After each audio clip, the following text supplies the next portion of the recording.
Hello, Kirk. Hey there, Sheldon. How are you doing? I'm doing all right, except for one thing. What? I had to fill up my van with gas. Oh, did you have to take out a second mortgage?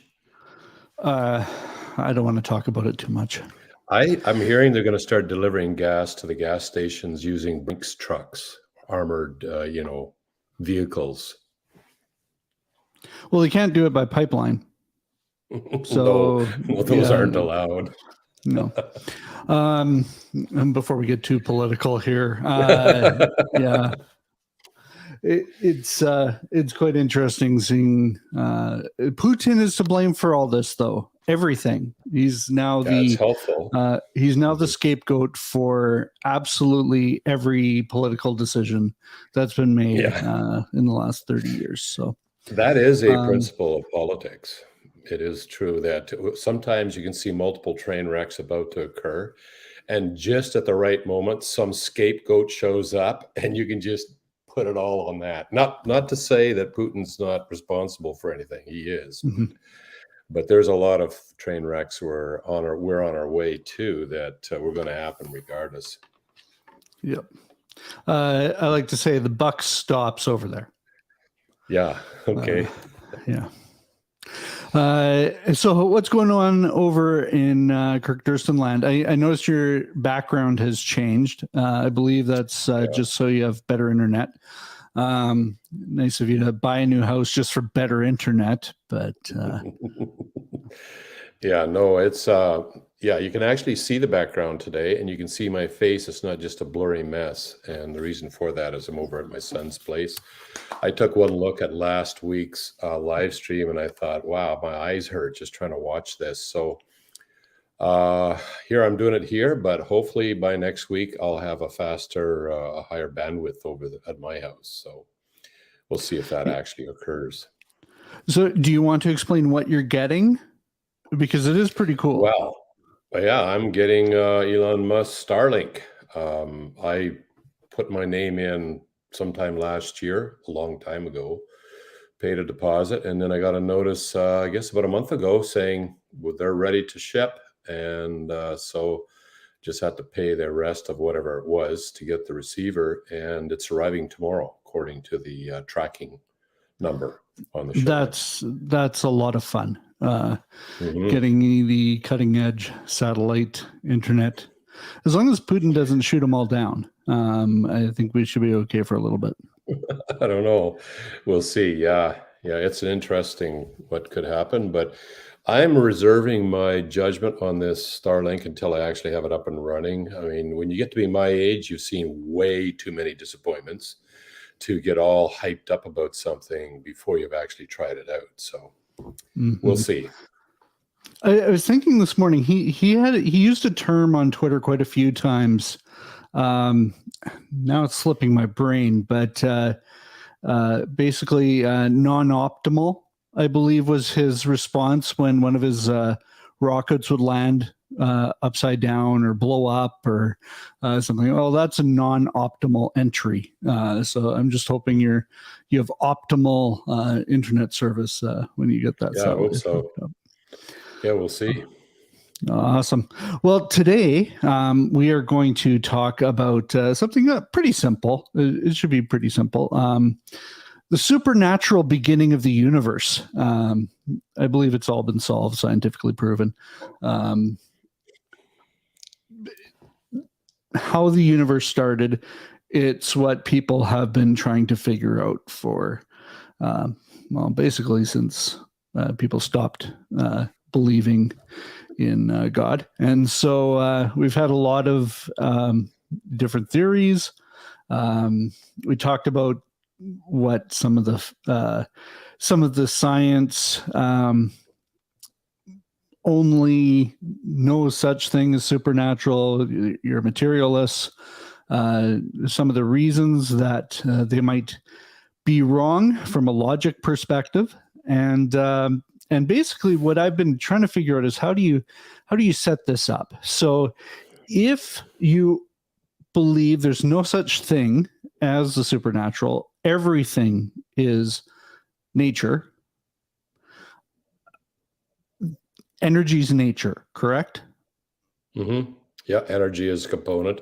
Space, time, Time, matter, and energy. time, Mhm. matter, energy. Time. So Yep. all of those things were just there. Time was there before time. The material was there. Matter was there before matter was there. Well, the problem And is that they weren't. energy was there before energy was there. Yeah. And then it all just boom, magic.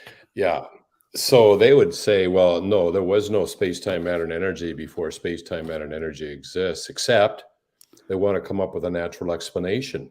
Well, it so happens that all natural explanations require space, time, matter, and energy. So as you have just pointed out, we suddenly have a problem here because you have to postulate natural processes before natural processes come into existence in order to explain how natural processes came into existence. Now that violates the law of non-contradiction. It's blatantly circular. And so I find that a lot of materialists at that point just say, well, I'm happy not knowing. And that actually doesn't work because, well, there's two options here. Okay, you're happy not knowing. Why is that? Like, what about logic? Logic can be used. Logic can actually show you, shed some light on this question. And when you do it, you'll find that, well, logically, there's only two explanations for the origin of nature. One is natural, one is supernatural. Those are the two, where supernatural is anything not dependent on space, time, matter, and energy. Natural is everything that is. But just as a woman can't give birth to herself, so nature could not have brought itself into existence for exactly what we just talked about. Therefore, when you only have two options and one option is logically impossible, the other option has to be necessarily true. And we are inevitably and inexorably driven by cold, hard logic to concede that there is actually a supernatural foundation and origin to the universe. At that point, many materialists say, whoop. And it's kind of like they opened a door to a room and say, oh, I'm not seeing this. Close the door. And then they say, I'm happy not knowing what's in this room. So it's basically just living in denial. It's denial. It's denial of what logic entails. That's what it is. And so it's basically just saying, I normally like logic. In fact, a lot of people pride themselves as being rational thinkers and logical thinkers until logic starts pointing towards the supernatural origin of the universe. At that point, we don't see that. We're not going to look there. We're going to just live with our heads in the sand on that one. And so the interesting question at that point is, well, why? What is it that brings you to the point of denying logic, of actually turning your back on it when it points to something you obviously don't want to believe? So now the real question is, why is it that you don't want to believe in the existence of the supernatural? Of course, supernatural. So before we get into that, though, Kirk, let's give people the opportunity. If we're wrong, if Kirk has no idea what he's talking about, he's had his head buried in the sand, he's missed a couple of studies that have come out explaining there is a natural beginning, please dump it in the comments. We'll look at it, and we'll address it in another stream or even in this one. But use those comments. Tell us why we're wrong. We love those, but give some background to what is causing you to think of this. Otherwise, it looks like denial, which is fine. It's okay to deny it, but it does bring up consequences in the future if there is consequences to denial. So, well, I think there's a couple different ways we can take this, Kirk, without bringing up the Bible. What are the options for a supernatural beginning to the universe?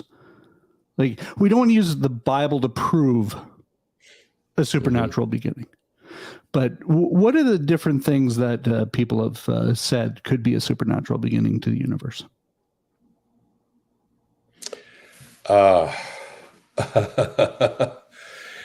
that could get very vague. And I think people are vague because this idea of supernatural is kind of like a big box, and we're not entirely clear on what's in the box.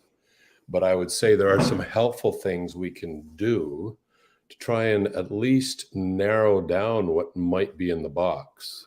Like in general, people will then say, well, we have some sort of creator. And that can be for many different religions, but very vague on, where did you, what do you mean by the creator? What characteristics? Are you just going to make up characteristics? How do we know? The other main option is to say I guess the two main options that I see is that the supernatural origin and foundation for the universe is either intelligent or it's not intelligent. In other words, it's actually got a mind or it doesn't have a mind. And now it becomes really problematic to come up with an explanation as to how something with no mind is going to bring the universe into existence. And there are no good arguments out there. People don't even, the best that they do, or maybe a physicist like Lawrence Krauss, for example, will say, well, we got the universe from sort of nothing, but yet it's not completely nothing at all. And basically it's kind of like an unstable form of nothing that because of quantum gravity and so forth. And there's a lot of theoretical concepts that he will put on the table that are not testable and say, and then therefore we got the universe. But when you actually go to look at it, it still requires physics, some sort of physics to do it. And in order to be unstable, even though you say time is not required, you have to have some other variable in there that takes the place of time, because instability means that it has the possibility of being like this or like that or changing its state. You can't change states if there's no time involved, no dynamic variable in there. So we won't go down that road. It's been, I think, debunked by none other than Nature. The Nature, which is one of the most prestigious science journal in the world, has had a couple of articles on, look, we got to reel this in here, where people are just making stuff up that we can't test. It's science fiction at best. It's philosophy of science. It's not to be confused with science. But he never has an explanation as to where these physics are going to come from and where this dynamic instability of so-called nothingness, no explanation for that. So it really doesn't solve anything. We're still back to the question, what is this? And supernatural, keep in mind, and this is where some materialists begin to squirm, is anything that's not dependent on space, time, matter, and energy. And that includes, for example, maybe the axioms of logic and mathematics itself, but those things can't do anything. They just kind of sit there. They're only useful to minds, actually. So if we have something in this world that's non-physical, axioms of logic and mathematics, you have to start asking, where did those come from? Because they're only useful to minds. Well, the best explanation, perhaps, is that this supernatural something that's out there that brought nature into existence must be a mind, because it then would explain why we have consciousness in this universe and why we have things like axioms of logic that can only be used by minds. It also explains maybe why we have some sort of ultimate moral standard that's only, again, useful to minds. So there's some pretty good arguments that the supernatural foundation of nature is itself a mind. But there's even a better one. I was just thinking on as I was trying to figure out some questions to ask you today to make myself look smart. If you don't have time in the process, you can sort of say that energy and matter were always there. You can sort of say that. And then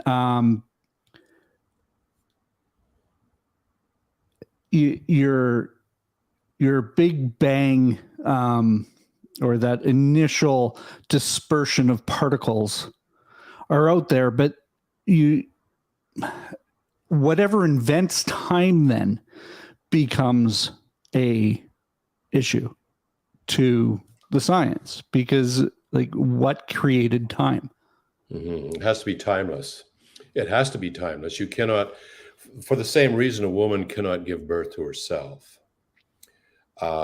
Something dependent upon time cannot actually bring time into existence, because there's no time for it to depend upon for its own existence, and therefore nothing will ever happen.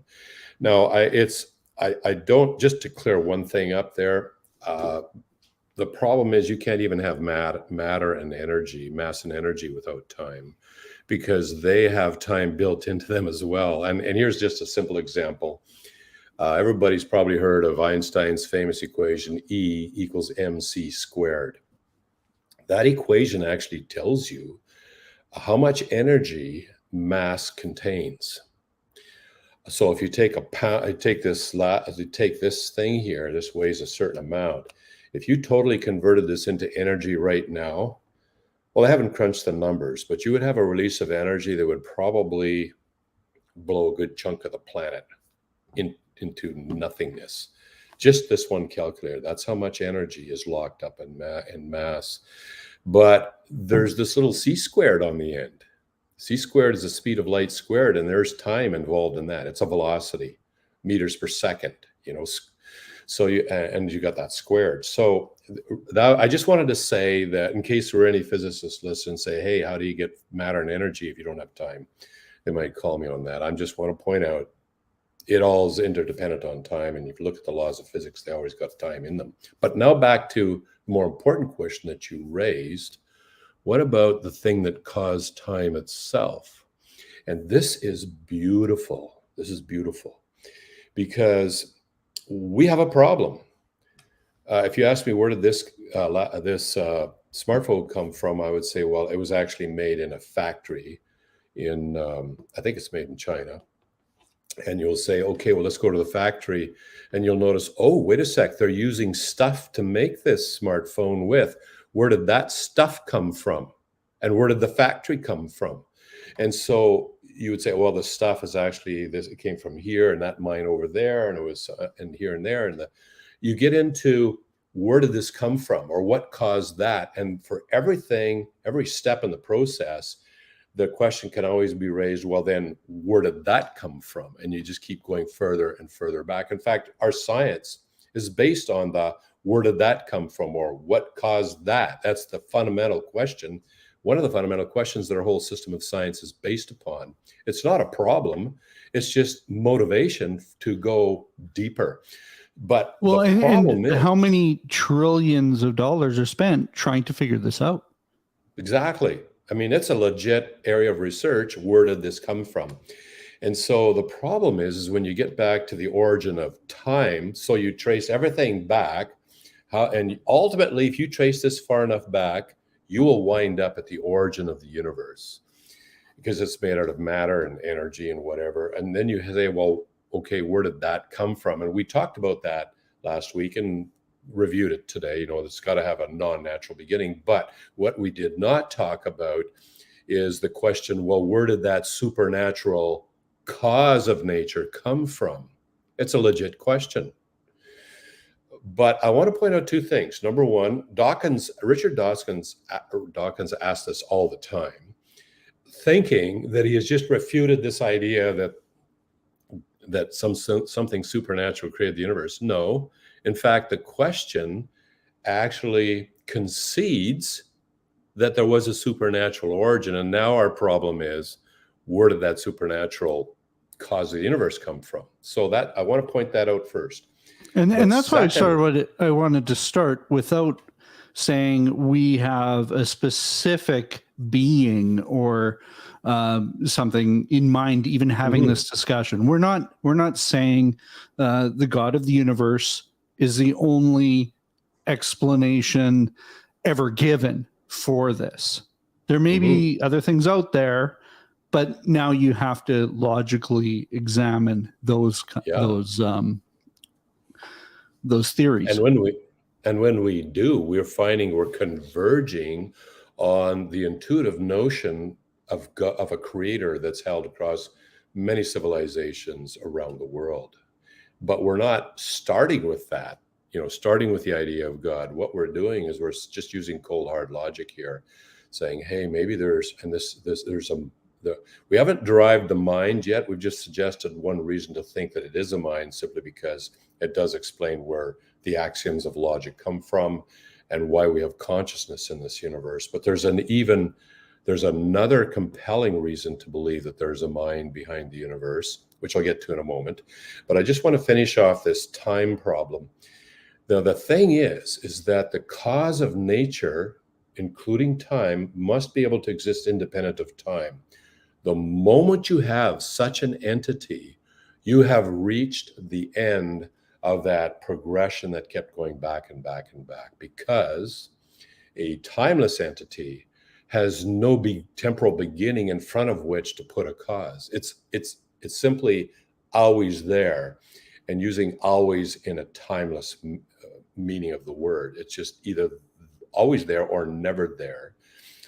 And so to ask the idea what caused the creator of time is actually makes a large mistake. It implies it's possible to have some sort of a cause for something that exists in a timeless, eternal state. And now I want to point out, we just didn't make this up. We just didn't say, oh, let's say the supernatural origin of the universe is timeless and eternal, and therefore it's logically impossible to have a cause. We've arrived at the first cause. No, we just didn't make that up. I want to point out that logic dictated that the cause of time must be timeless and eternal. It cannot depend upon time for its existence. So Dawkins' question, what caused God? He's talking about God specifically. We're talking about the supernatural more generally. What caused the supernatural cause of the universe? It's logically impossible to have a cause. You have reached the end of the causal chain. All causal chains, they all converge there to this timeless, eternal, supernatural foundation for reality. Now, my brain can't really understand what that could look like. Yeah. Because I've only known time. I've only known this universe that's been here since long before I was born. Can somebody's mind actually comprehend what timeless is? And I'm just making up questions here that are coming to my head. So if I'm going beyond something that you want to deal with today, that's fine. But I'm just wondering, like, how does logic work in a timeless space? I don't think it does, because then I have an excuse. There's no change of anything in a timeless state. And logic is a way to arrive at conclusions through a process of thinking, but there's no time to think. Now, you could shorten the thinking time up, but even then, you still took in some time to do it. Rather, I would say that the axioms of logic come out of this timeless supernatural origin, this foundation for reality. So you don't say, does it use logic, as if there's something else out there also called logic, and the supernatural foundation of the universe used logic, looked over there and says, hey, let's use that, or whatever. No, when you converge at this foundation of reality, you're converging on something from which come logic, axioms of mathematics, axioms of morality or perfection, axioms of justice, space, time, matter, and energy, all these things. So what would a timeless state look like? I would say you can imagine you come to a door in a building and you look into that door, There's a window in it, and nothing ever happens in that room. Nothing has ever happened, nothing is happening, and nothing ever will happen in that room. Then it I think gets I have one of weirder. those rooms in my basement. Yeah. It's what happens sometimes in meetings. My kids doing their homework. Yeah. A long lecture. And so, but it gets weirder because in that room, something in that room is supposed to have caused everything outside the room where lots of stuff is happening. And that gets into the nature of time itself. I'm not sure we should, maybe I'll just say something briefly about time. There's two ways to look at it. One is it's a physical thing that actually elapses. And so even if nothing is happening, time is still ticking. But there's another way, and I'm speaking very much in layman's terms here. There's another way that time doesn't actually elapse. Time is really measured by events. So in an event measurement type of looking at time, you look at it and say there's a cup of coffee on the table. You come back in 1,000 years' time and you still see the cup of coffee on the table. And you would have to say, well, in my way of measuring time, 1,000 years has elapsed. But looking into this world here, where they only measure time in terms of events, no time whatsoever has elapsed.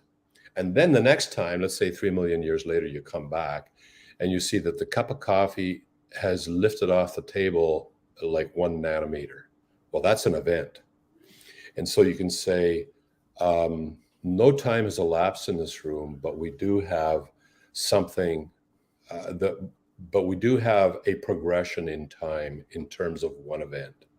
Now, I only say that because it comes relevant to how God views time, because he makes it real clear that he does not measure time in terms of how much elapses. He actually comes right out and states that about as clear as you could state that in the Bible itself. But now I'm getting too fast. I'm getting to God here. Yeah, let's not bring up the Bible because we don't want to get into that. No, we don't want to be accused of being religious here. Yep. although logic is going to show we got to, logic is going to inexorably lead us to something. But the question is, so something's creating time. Something's creating these concepts. Creating an environment within which events can occur. I tend to lean towards measuring time in terms of events, but there's so many events happening that it looks like a smooth elapsing of time. But if you actually look between the events, there's nothing happening. So that's why the cup of coffee that tastes like it's been there for 1,000 years was actually only created a half hour ago. Well, actually, if it doesn't taste as good now as it did when it was created, then there have been some events occurring. Okay. Probably heat loss, a lot of events, a lot of emotional molecules. But there's a problem, and that is we observe the universe appears to be incredibly fine-tuned to support life.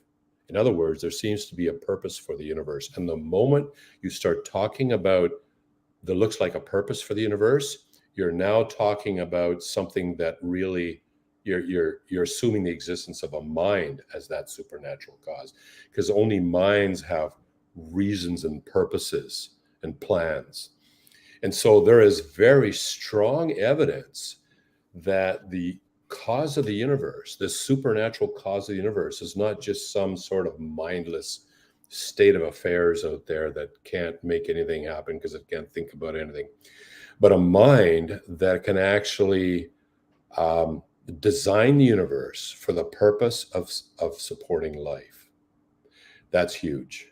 So we have a couple of different reasons, just using logic and science. Now we're starting to use science because when we observe the universe is apparently incredibly fine-tuned to support life, we're taking our observations and knowledge of physics and theoretical physics now, the things we've learned about nature. And when we study nature, we start finding out, whoa, like this, we did these fine structure constants, for example, for the universe, they could have been pretty much anything. What a stroke of luck that they're this incredibly fine-tuned.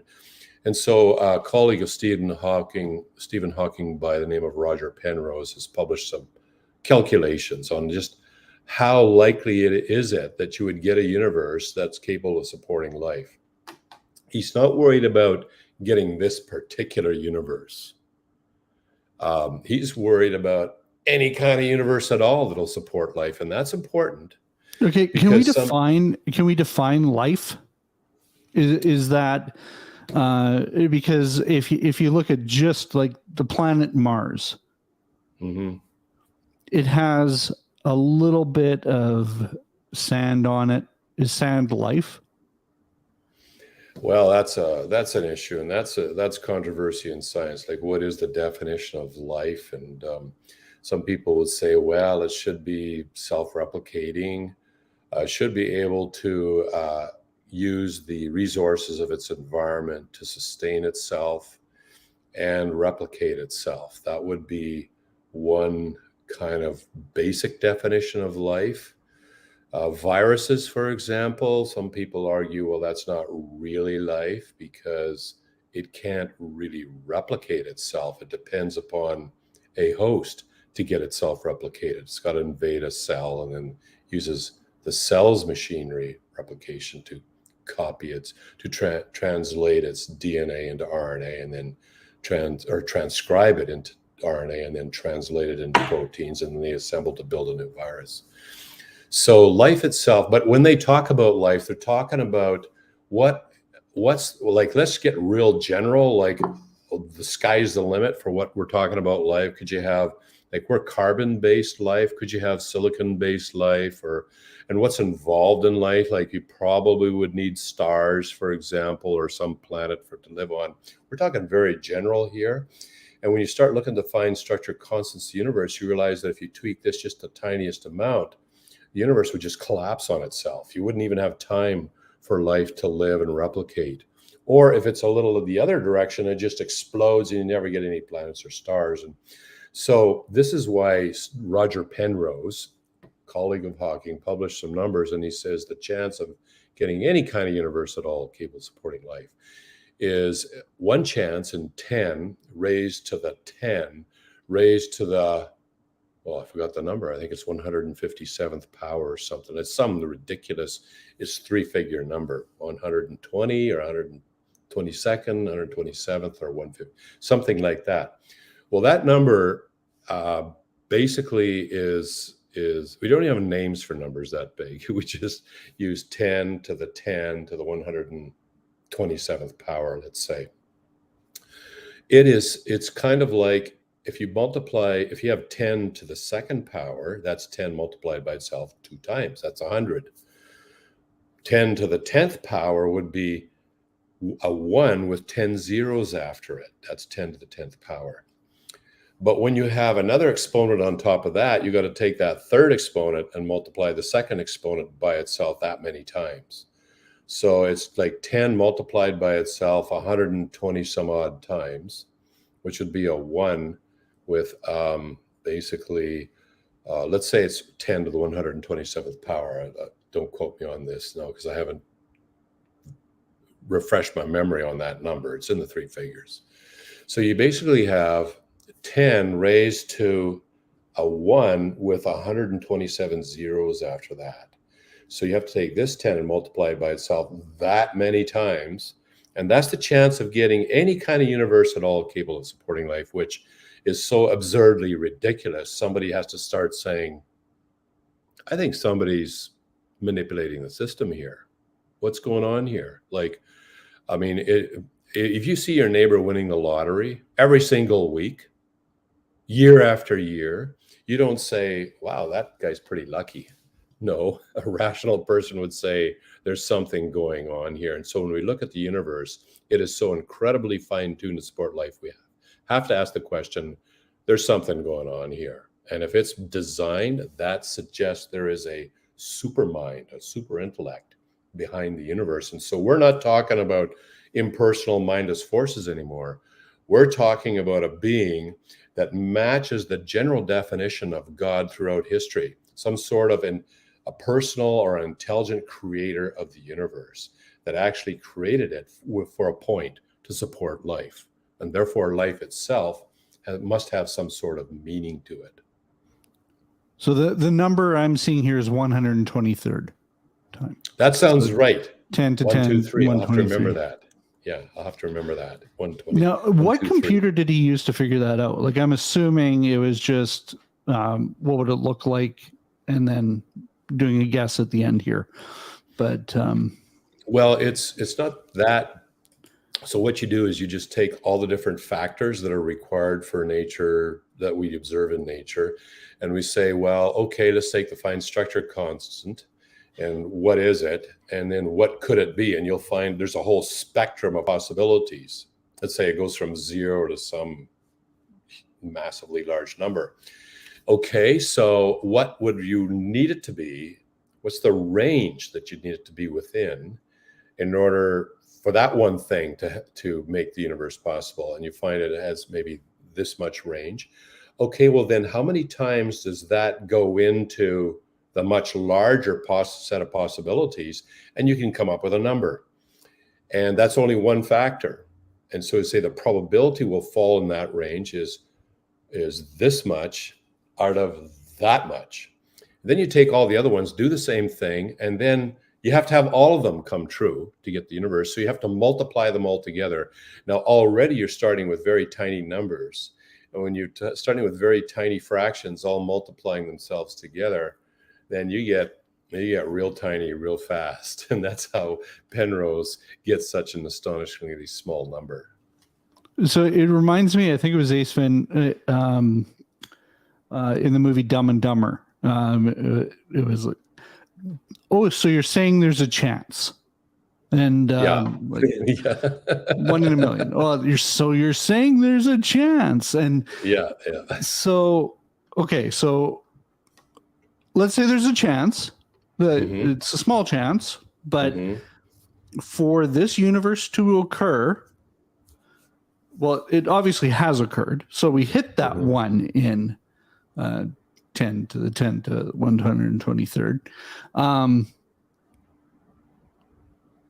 Could that have happened without?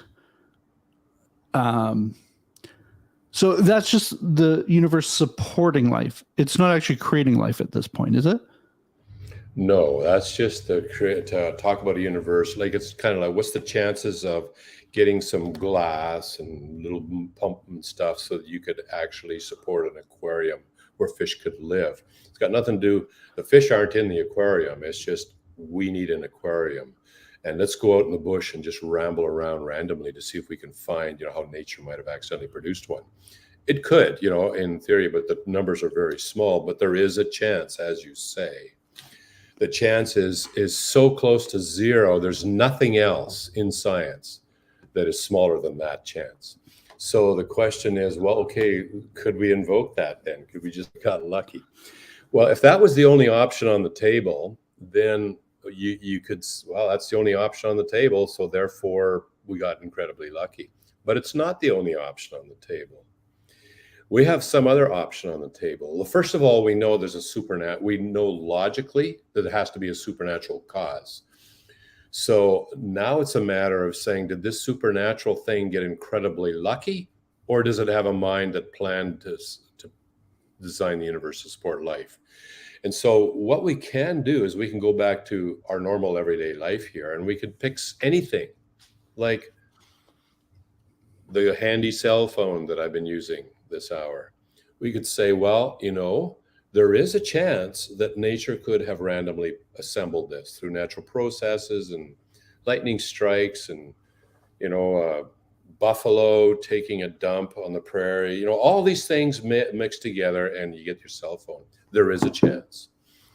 But in real life, we look at something like that and say, yeah, but there is another possible explanation as well. And that is intelligent mind behind this that designed it and built factories to produce it and so forth. So now we're faced with two options, and we have to look at ourselves, which is more probable that you would get something like this cell phone? Option 1, massive stroke of luck in nature. Option 2, that there's an intelligent mind designed it and put a factory together and built it. Well, we know that, and you can actually crunch numbers on this. We know that once you have an intelligent mind involved, You can achieve things that are astonishingly improbable in nature, and you can achieve that with ease, with a very high degree of probability. And that's why it's not the, well, there's a chance is going to cut it, especially if the option of an intelligence or a super intelligence behind the universe is also on the table.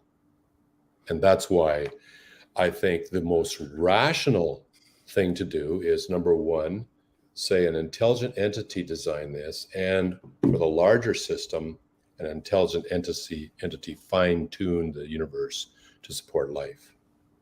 So before we just say intelligent mind, I want to go back, because I think there are some people that will say the Big Bang was created by some supernatural force, and then evolution created life. Well, that's a whole nother, we got to talk about that, Sheldon. But some of the arguments I've just given weigh heavily on that one as well. Because when we look at life, which we haven't really discussed at all, I mean, the actual, how do you get life in the aquarium? We've just worried about how do I get this aquarium? Once we got the aquarium, then our worry is, how do we get fish in it? And it's the same with the universe. Once we got the universe up and running, how do we get life in it? But when we look at life, we observe that the genomes of life contain digital information, not just digital words, so to speak, but whole digital sentences, digital instructions on how to assemble fish and human beings and flowers. And so we can look at that digital information. We can actually crunch the numbers, and we have peer-reviewed papers that supply the equations to do that. And when we do that, we find that the probability of getting life, even a simple protein, an average protein anywhere in the universe, is so small, you will never hope to achieve that in the history of the universe before the stars burn out. That's just looking at the information. Where do we get the information for this? So we have two options. We can say, like Eugene Koonin did, we have an infinite number of universes, and that explains it. Or we actually know what can write computer code and what can write words and sentences. We can't. But you're getting too far ahead here, Kirk. I just want to make sure that the people who are watching this that might agree with, was it Kunitz? Koonin, Eugene Koonin. So Koonin says infinite number of universes. One, just the word infinite has problems. I think we discussed that. There are problems with that. But let's just say it happened on the first 10,000th universe.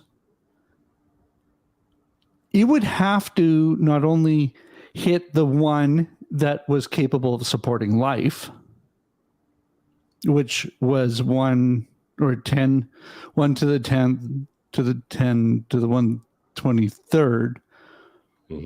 And then it would have to have enough time to create that life. So just those two things have to happen perfectly to make this happen. Without any intelligent planning. That's right. There's so people don't really appreciate the probabilities that are involved here.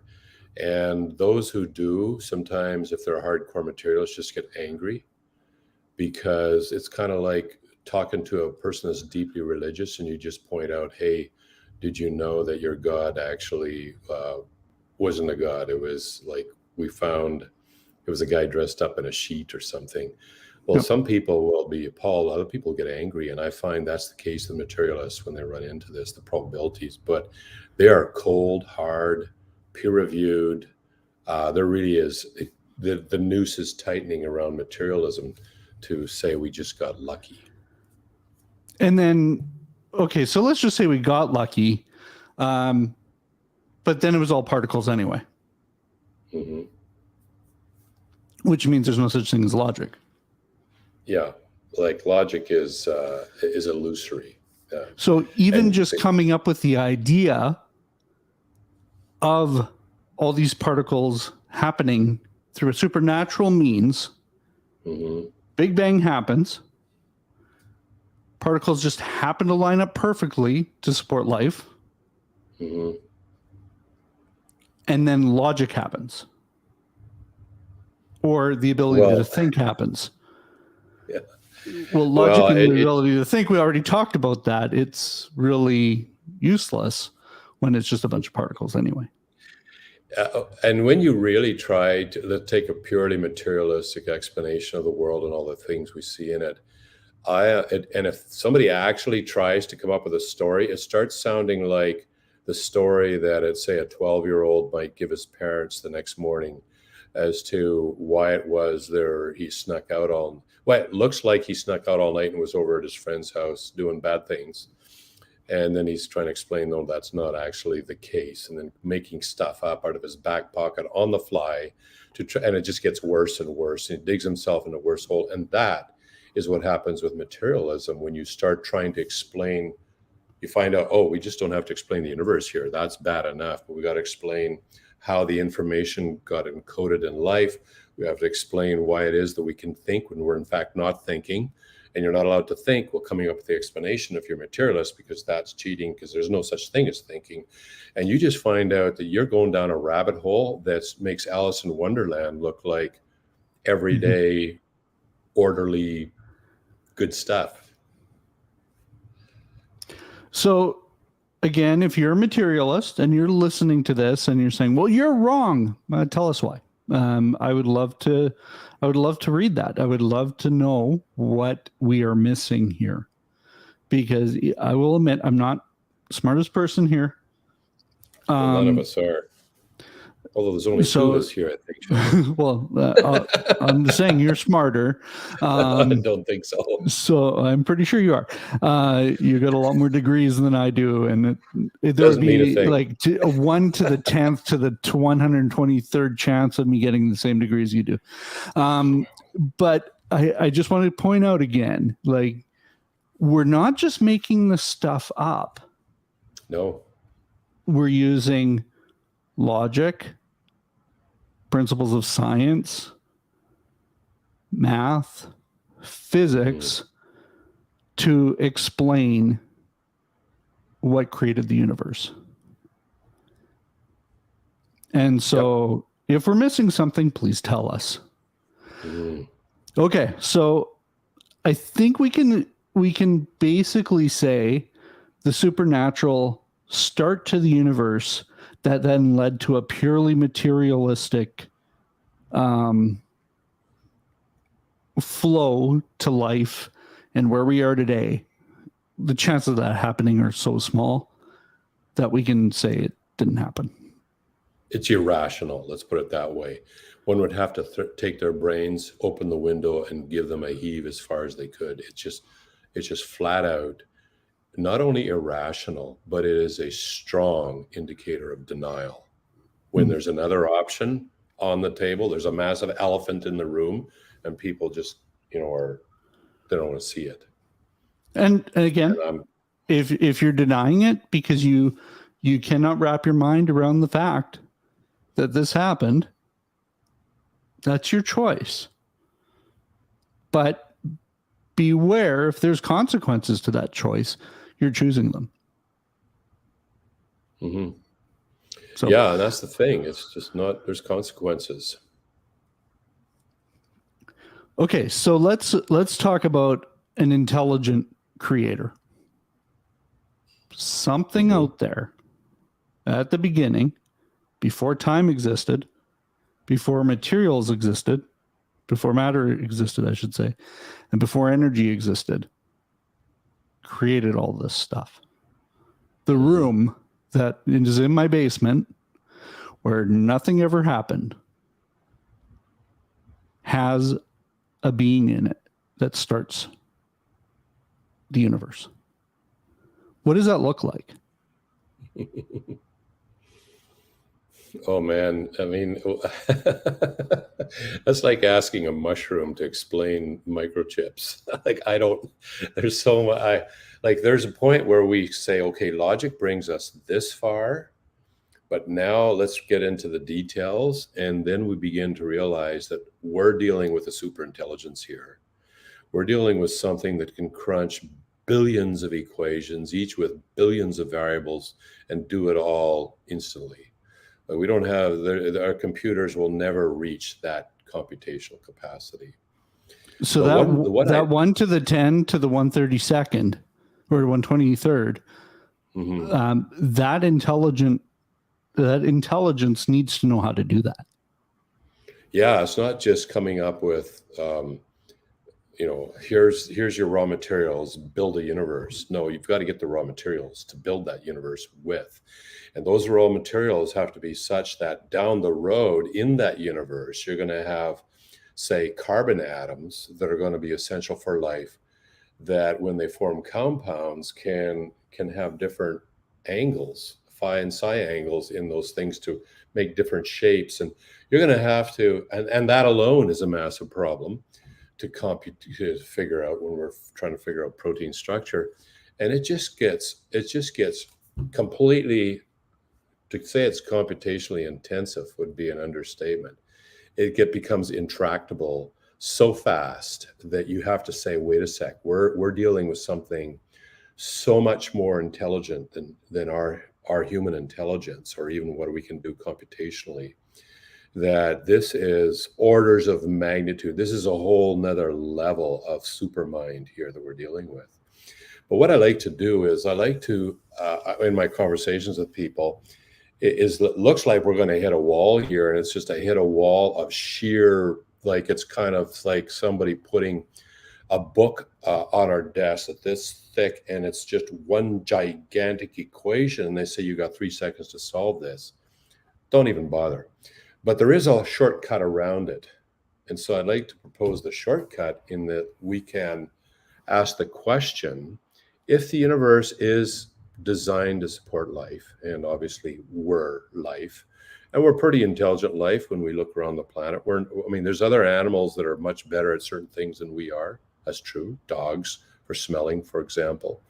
And so we tend to underrate other animals in certain senses. But one thing we do know, we're the only animal on the planet that really makes amazing stuff that's way beyond what normal animals can do. So the question is, has this super intellect, if the purpose is life, what is that purpose? And what is the purpose regard to us? And has that super intellect, the creator of the universe, ever interfaced with humanity? Has it ever contacted us, for example? What would that contact look like? One nice way to contact us, when you can look at all the different ways super intelligence could contact us, there is one way that often comes up in science fiction. You'll have, for example, some alien being that comes to Earth, and they have this way of morphing their physiology so they look like they're human, and they walk among us and they do this and that. So that's an option on the table. Even in fantasy, you'll have beings that appear as humans. So the question is, has the super intellect, the super mind that created the universe and that is timeless and eternal, ever made contact with us in the form of, say, walking among us? So we could say, has anybody ever in history claimed to be God? And yeah, actually, there's okay. Well, let's stop here, because I think we're going into something that's going to take a little bit more time to we really need get more into. time. But before we say that for sure, that a supernatural being that created the universe, created life as we know it and see it and can think,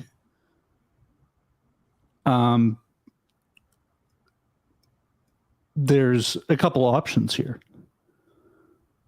They create it all just to see what happens, and they're sort of just watching. It's like an ant farm in the house. You can, it's decorative. It's just to maybe there's two of these super intelligent lives that are just proven to each other, hey, I can do this. I can do this. Like there's a concept here where they don't care what happens in our lives. Mhm. It's okay to believe that. Well, as long as there's no consequences for being wrong. But if there are consequences for being wrong, it's what we call in philosophy a logical possibility. What you've just described, it is a logical possibility that there's any number of possible options.